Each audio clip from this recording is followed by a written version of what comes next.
I'm Xenia. I'm in WST 460, Women in the Body. I'm a junior at Arizona State University, and I'm a Women and Gender Studies major.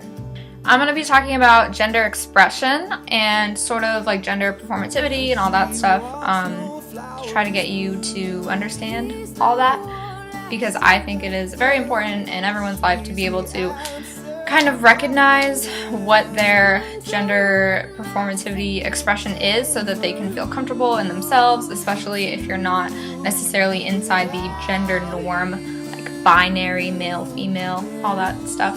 Okay, so basically gender expression is, by definition, the external display of gender through a combination of dress, demeanor, social behavior, and other factors generally measured on a scale of masculinity and femininity.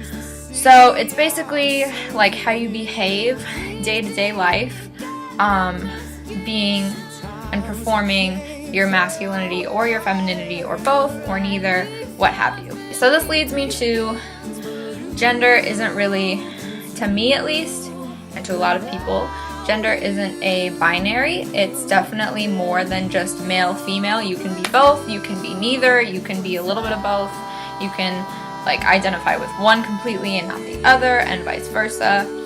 And I say that it's very fortunate that there are more than two genders, because that gives people the freedom of expression to, one, to be themselves, and two, not to be afraid to be themselves. Basically, you may not have been taught that there are more than two genders, because when you grow up, you learn, oh, you're either a female or a male, you have girl parts, you have boy parts, not necessarily you can be both or have none. You can, like, that's just how it is when you're taught, when you're grown up most of the time. That's how I was taught, that's how a lot of my friends were taught, that's just like what the norm is for teaching children of like what gender is, because they don't really understand, or we don't think that they understand, so we try to make it basic for them, even though they could probably understand if we taught them. So I say that fortunately there are more than two genders, because I think one would be really boring if there were only two, because I mean, come on, that's just two options for people, and that's boring, that's binary, and it's boring.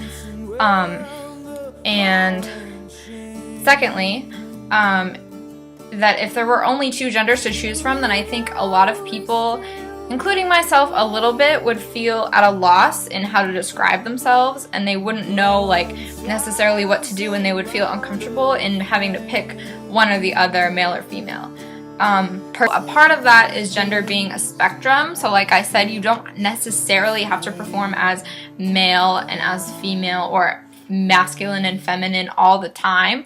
You can be both, you can be neither, you can be somewhere in between, you can be more feminine than masculine, more masculine than feminine, and it doesn't even have anything to do with your gender, because it's how you perform it. You can be a man who is a little more feminine but who likes men, or a man who is a little more feminine who likes women. Like, it happens, it's a thing, everyone's different, whatever, do what you want, you do you, as I always say. From gender not being a binary, we have different types of gender. So the first type of gender on my little list here is agender, and that is when a person does not identify with a gender at all. The second is androgyny, which is how I feel a little bit about myself. I am a little more androgynous in that I am okay with being like masculine sometimes, feminine sometimes, like it's a little bit of both all the time, not necessarily one or the other all the time. So androgyny expressing elements of both femininity and masculinity. Then we have bigender, which is identifying as both male and female. Cisgender is the gender that you identify with matches the gender you were assigned at birth, matches the gender expression. So you were born female, you identify as being female, and you present in a feminine way. Gender fluid, dynamic or fluctuating understandings of their gender, moving between categories. So similar to bigender in how you identify as both, but you don't perform as both all the time. Like some days you may feel more feminine, some days you may feel more masculine, depending upon the day. Genderqueer, a blanket term used to describe people whose gender falls outside of the gender binary, They just feel that it describes them the best. They don't need to have anything specific about them. They just know that they're different. They know that they're outside the binary, and they don't need like a different word. It's just gender queer. Like, that's who they are. Yeah. Transgender is a blanket term, again, that includes all people who have genders not traditionally associated with their sex at birth. So a reason why I wanted to talk about gender presentation and expression is the social issues that go along with being maybe something different than people are used to, and they don't know how to react to you or whatever. So and I think if you've seen, I haven't seen this show Transparent because I know it's on Amazon Prime and I don't have that. This clip specifically that I'm talking about, this transgender woman goes into a bathroom, a women's bathroom at like a mall or something. She gets kind of bullied, I guess, by a couple teenage girls and one of their moms about being in that restroom, even though she's like technically a man.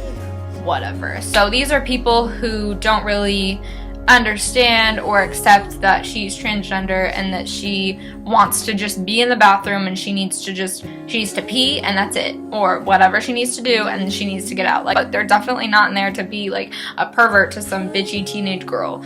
Just saying. And they definitely prove that by like kind of like talking back to this mom and telling her that she's wrong and whatever, she's being too judgmental. And then it's not the main character who decides to fight back, it's her daughters, because like maybe she doesn't want to start a fight or she doesn't see the point in starting a fight, especially when it seemed like she was uncomfortable going into the restroom in the first place. And I think she's more uncomfortable with other people than with herself. I think she completely would love to go to the women's restroom and like wants to go and use the restroom that she identifies as, and I think that's great, and I think she has great confidence in that, but at the same time she's afraid because other people, like she knows other people are going to be judgmental, and it's awful. Like, the way that you perform your gender should, I think, like reflect how you feel completely and not have to like prove to anyone that you are a certain gender or the other. Like, it's completely your feelings, it's what's in your head. Your gender doesn't have to be validated by someone else saying that you are what you are. Sushi roles, not gender roles, because I love sushi and I hate gender roles, so I say that all the time. And I think it's important to remember that gender expression doesn't always have to align with the gender roles put out by society, like especially when gender roles are already being challenged. You don't need to be validated by gender roles in order to be the gender that you want to be. Okay, so along with the whole like social issue of people being too judgmental in bathrooms and whatnot, and the connection between your gender and what you look like is completely like insane, basically, to me at least, because you don't need to look like the gender that you identify as in order to be that gender, because you're you and you can like ascribe to anything you want to be. You don't need other people's validation to tell you that like, oh, you look like a male, you're a male. Like, that doesn't mean anything. Judith Lorber and Patricia Yancey Martin just explained it very well in their article, The Socially Constructed Body. In this quote, members of a society construct their bodies in ways that comply with accepted views of masculinity and femininity. That is, they try to shape and use their bodies to conform to their culture's or racial ethnic group's expectations of how a woman's body, a man's body, a girl's body, or a boy's body should look like.